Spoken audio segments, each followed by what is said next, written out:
To our graduating seniors, what are a few pieces of advice you could share on being successful in their lives?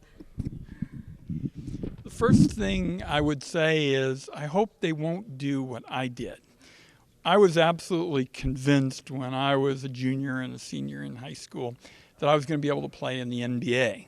And I went to school on a basketball scholarship. I was really lucky.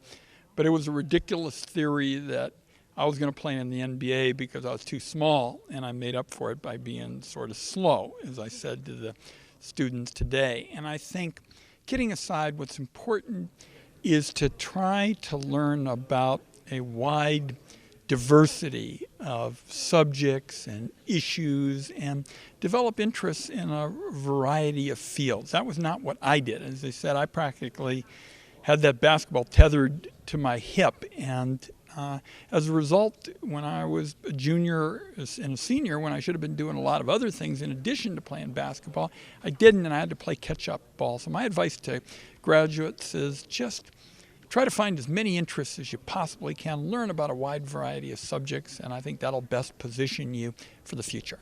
You have always been a friend to the environment. What environmental issues should students be interested in or get involved with? Obviously, climate change is right at the top, and I'm personally convinced that there are plenty of ways you can put points on the board in the fight against climate change in Central Oregon, in addition to kind of dealing with it in the international context. One of the areas that I've been very supportive for Central Oregon are the possibilities for biomass, where in effect you go in there and thin out the forest, get that material to the mills, create clean energy, reduce the risk of fire. So I think right at the top of the list in terms of environmental issues is I probably put climate change. Sometimes it's hard to know what we could be asking our U.S. Senator. What should we be asking you? One of the areas that I'd ask about, and I touched on it here today, is how are we going to create more high-skill, high-wage jobs for our state? One of the reasons why I focused on trade is trade's responsible for about 1 out of 5 jobs in Oregon.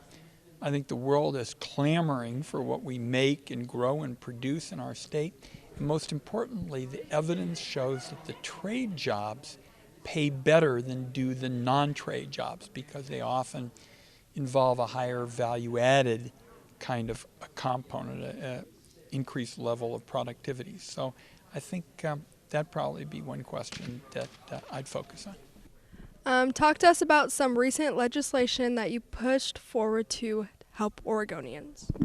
Well, the one I mentioned here today is I authored the American Opportunity Tax Credit made permanent legislation that was just signed into law by the President of the United States. This ensures that at a time when students are just getting buried with the costs of college, they would be able to get a tax credit of up to $10,000. That won't obviously pay for everything in terms of college, but that's something that I proposed. It got bipartisan support. It was recently signed into law. That's nice. I think that's it.